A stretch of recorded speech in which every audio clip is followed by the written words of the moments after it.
En esta sesión vamos a describir el contenido de una planilla de un presupuesto tipo, para lo cual tomaremos como caso de estudio la construcción de una vivienda de 2 plantas. Estructura del presupuesto. Un presupuesto generalmente se presenta siguiendo esta plantilla o formato, la cual contiene en primera instancia una columna en la que deben enlistarse todas y cada una de las actividades requeridas para la ejecución del proyecto, es decir, todos los rubros que necesitamos ejecutar. Me permito recordarles que es deseable que estas actividades o rubros estén agrupadas siguiendo alguno de los criterios que revisamos anteriormente. En este ejemplo, los rubros han sido agrupados considerando las fases de la construcción. Por ejemplo, tenemos las obras preliminares, es decir, aquellas que se requieren antes de iniciar el proyecto como tal. Luego estarán los rubros que corresponden al movimiento de tierras, posteriormente los rubros para construir la estructura, por ejemplo los hormigones requeridos en la cimentación, columnas, vigas y losas, también los elementos de acero de refuerzo y los encofrados respectivos. Tenemos un siguiente capítulo que corresponde a las labores de albañilería, como son la construcción de paredes o mampostería, los enlucidos, masillados, entre otros. Luego tenemos los capítulos de instalaciones hidrosanitarias, instalaciones eléctricas y finalmente los acabados. En la siguiente columna es necesario colocar las unidades en las que se va a medir cada rubro. Por ejemplo, el replanteo y nivelación debe medirse en metros cuadrados, en tanto que los rubros de excavaciones y rellenos se miden en metros cúbicos. En cuanto a los rubros que son parte de la estructura, generalmente los hormigones se cuantifican en metros cúbicos, mientras que el acero de refuerzo es conveniente cuantificarlo en kilogramos. Los encofrados se miden en metros cuadrados porque recordemos que estos son los elementos que deben disponerse de tal forma que sirvan como un molde para los elementos de hormigón, los cuales se van colocando en cada una de las caras de estos elementos. En cualquier caso, las unidades de medida de los rubros en la construcción se establecen a partir de un análisis detallado de los trabajos que se van a realizar, teniendo en cuenta las características específicas de cada rubro y la forma más eficiente de medirlos. Algunos criterios para establecer las unidades de medida son los siguientes. Primero podríamos considerar la naturaleza del trabajo, en la que cada rubro se mide por su naturaleza. Por ejemplo, volumen. Los rubros como el hormigón y movimientos de tierra se cuantifican en metros cúbicos. El área. Elementos como pisos y revestimientos se miden en metros cuadrados. La longitud, por ejemplo, las tuberías se cuantifican en metros lineales. El peso. Los materiales como el acero estructural o acero de refuerzo se miden en kilogramos. Otro criterio es la facilidad de medición, la cual se basa en la selección de la unidad que permita una medición más sencilla y precisa, facilitando así el cálculo y la gestión del proyecto. Esto incluye considerar las herramientas disponibles para la medición y el tipo de trabajo a realizarse. El siguiente criterio tiene que ver con las normas y estándares, es decir, siguiendo el criterio de que las unidades también pueden estar influenciadas por normativas locales o estándares de la industria que dictan cómo deben ser cuantificados ciertos trabajos o materiales. Claro, cómo se miden habitualmente en el medio donde nos estamos desempeñando. El proceso para establecer las unidades de medida incluye la revisión de planos, pues deben analizarse los planos arquitectónicos, estructurales y de instalaciones para determinar las dimensiones y características de cada actividad o cada elemento que debe ser construido. El cómputo métrico tiene que ver con la ejecución de cómputos, de cálculos métricos que permiten determinar las cantidades necesarias para cada rubro, asegurando que se utilicen las unidades adecuadas. Una vez que se han identificado las cantidades de cada uno de los rubros, es necesario determinar cuál es el valor que vamos a tener que pagar por cada concepto de trabajo, es decir, por cada rubro. Para eso es conveniente realizar el análisis de precios unitarios. El análisis de precios unitarios es una herramienta utilizada en la gestión de proyectos de construcción y en otras áreas relacionadas con la ingeniería y la arquitectura con la finalidad de descomponer el costo total del proyecto en unidades individuales para facilitar la estimación y el control de costos. Los precios unitarios representan el costo de un solo elemento y unidad específica dentro del proyecto, es decir, un análisis de precios unitarios tiene que realizarse para cada rubro. En otras palabras, para obtener el precio unitario de cada uno de los rubros tengo que hacer un análisis de precios unitarios independiente. Para cada rubro tengo que hacer un análisis de precios unitarios.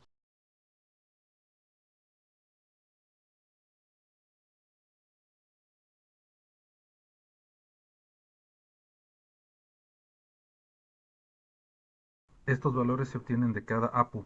En este procedimiento debemos identificar claramente cuáles son los componentes de mano de obra, de herramientas y equipo, de materiales y de transporte que van a emplearse para la ejecución de cada rubro.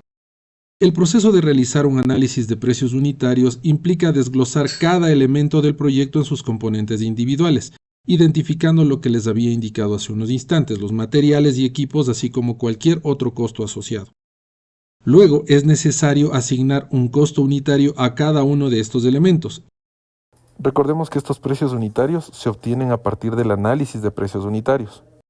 Luego debemos multiplicar cada una de las cantidades de las actividades a desarrollar por su precio unitario respectivo, para obtener el costo de cada rubro.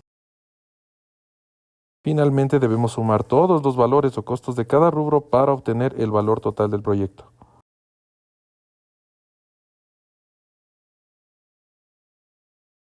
En esta tabla podemos ver la configuración característica de un análisis de precios unitarios o la plantilla tipo de un análisis de precios unitarios, en la cual podemos evidenciar que tenemos 4 componentes principales en cada uno de ellos. El primero, el equipo, la maquinaria y la herramienta, es decir, en este capítulo vamos a colocar todas las herramientas, las máquinas y todos los equipos en definitiva que son requeridos para la ejecución de un rubro.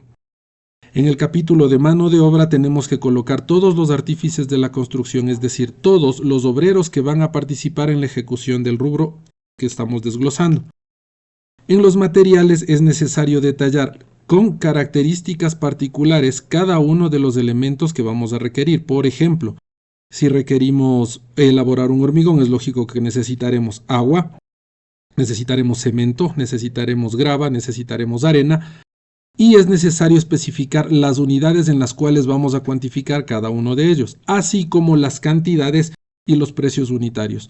Fíjense por favor que en el capítulo de equipo, maquinaria y herramienta es necesario colocar las cantidades. Por ejemplo, si vamos a requerir 1 o 2 amoladoras eléctricas para un rubro específico, es necesario colocar esa cantidad acá. De igual manera debemos colocar la tarifa, es decir, el valor que nos va a costar el uso de cada hora de cada una de estas herramientas. El rendimiento, es decir, cuánto tiempo voy a emplear estas herramientas en la ejecución de mi rubro.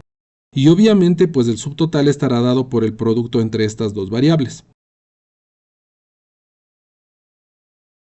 Podríamos definir al rendimiento como el tiempo que una cuadrilla de trabajadores o un grupo de trabajadores emplea para completar una actividad específica, por ejemplo, para construir 1 metro cuadrado de mampostería o para colocar 1 metro cúbico de hormigón en la obra.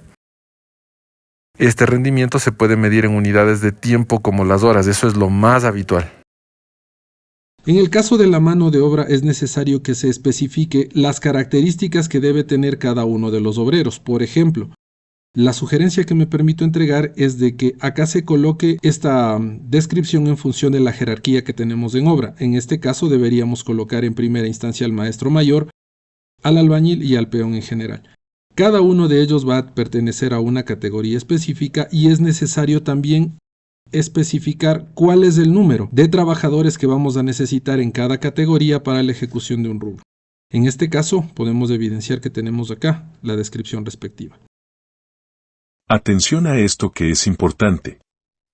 Esto nos indica que necesitamos 9 peones, 4 albañiles y un maestro de obra, para preparar y colocar en obra 1 metro cúbico de hormigón.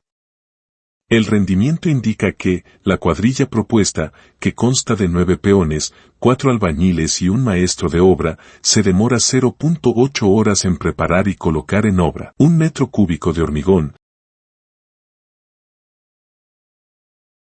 En el casillero de jornal es necesario que coloquemos el valor que se le va a pagar a cada uno de los trabajadores por cada hora. Es decir, en este caso el maestro mayor de ejecución de obra va a ganar $4.29 por cada hora trabajada. El albañil ganará $3.87 por cada hora trabajada y el peón ganará 3.83. En este caso, en la casilla de costo unitario vamos a colocar el valor que corresponde a la multiplicación entre la cantidad de trabajadores que vamos a tener y el valor que le corresponde a la hora de trabajo de cada uno. El rendimiento es la cantidad de tiempo que le va a tomar a la cuadrilla tipo ejecutar una unidad de obra. Por ejemplo, ¿cuánto tiempo le va a tomar a la cuadrilla que estamos proponiendo ejecutar 1 metro cúbico de hormigón? Este rendimiento se obtiene con base en experiencias en la medición de los tiempos de ejecución de cada uno de los rubros. Atención a esto que es importante. Los rendimientos de cada rubro generalmente se encuentran tabulados en lo que se conoce como tablas de rendimientos, en las cuales se especifican las cuadrillas tipo sugeridas para cada rubro, la cantidad de unidades de obra que la cuadrilla especificada puede ejecutar en un día, y el rendimiento o tiempo de ejecución de cada rubro, en horas o fracción de hora.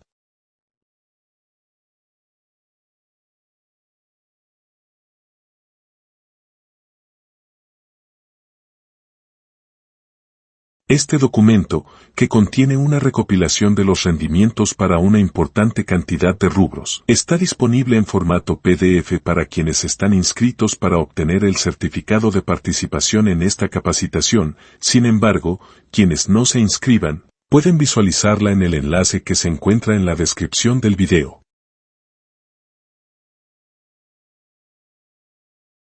En un análisis de precios unitarios, en el capítulo sobre materiales, se debe incluir un desglose detallado de todos los materiales que intervienen en un proyecto de construcción.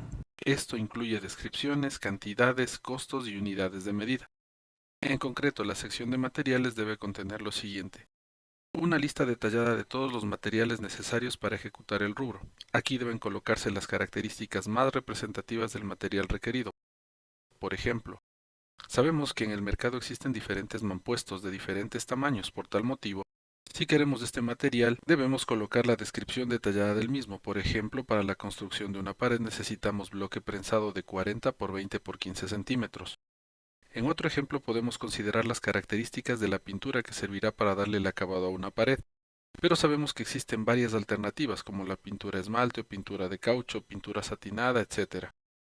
Por lo tanto, debemos explicar claramente las características de este material, pintura de caucho satinada. En este casillero corresponde colocar las unidades de medida del material respectivo, que deben coincidir con las unidades de compra. Por ejemplo, los bloques prensados se compran por unidades. La pintura de caucho satinada generalmente se compra en galones.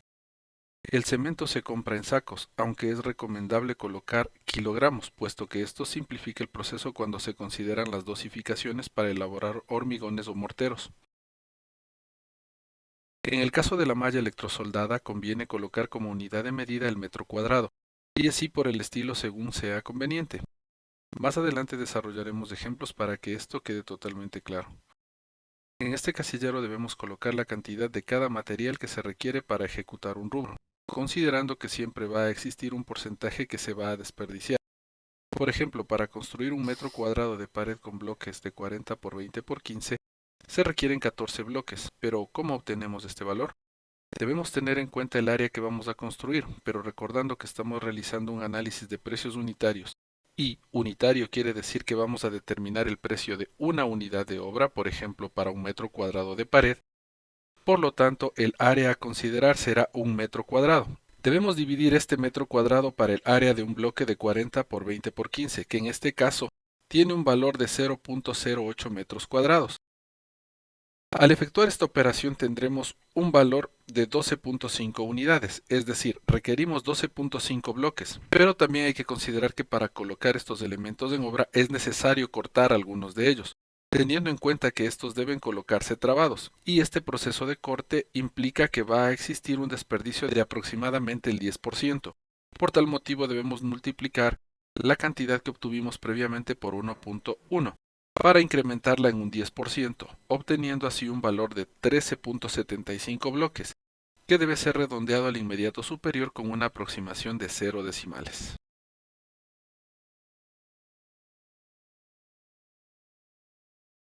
El transporte de materiales influye directamente en el costo total de una obra, ya que el precio de los insumos no solo depende de su valor en fábrica o proveedor, sino también del costo de llevarlos hasta el sitio de construcción.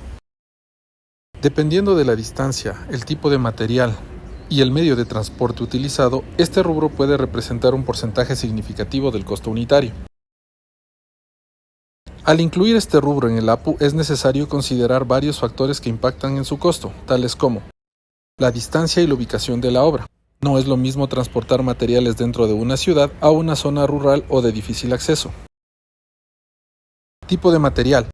Algunos materiales requieren transporte especializado, como por ejemplo el concreto premezclado, las estructuras prefabricadas o los materiales que se transportan a granel. El medio de transporte, camiones de carga, volquetas, furgones o incluso transporte marítimo o ferroviario. Costo de combustible y peajes, factores que varían según la región y pueden encarecer el transporte. Mano de obra asociada, conductores, operadores de carga, descarga, entre otros. Impacto en la competitividad y rentabilidad. Si no se considera correctamente el costo del transporte en un APU, se puede incurrir en subestimación del precio, lo que genera pérdidas para la empresa constructora. Sobreestimación del costo, afectando la competitividad en licitaciones y presupuestos. Retrasos en la obra, si no se planifica correctamente la logística del transporte. Generalmente, el costo del transporte en un APU se puede calcular de dos maneras. Costo unitario por material. Se obtiene dividiendo el costo total del transporte entre la cantidad de material transportado. El costo por viaje. Si el transporte tiene una tarifa por viaje, se determina cuántos viajes se requieren y se distribuyen en los APUs correspondientes. Para el caso de los materiales que se transportan a granel, es necesario considerar también la posibilidad de incluir acá la tarifa de transporte por unidad de peso por kilómetro o por unidad de volumen por kilómetro.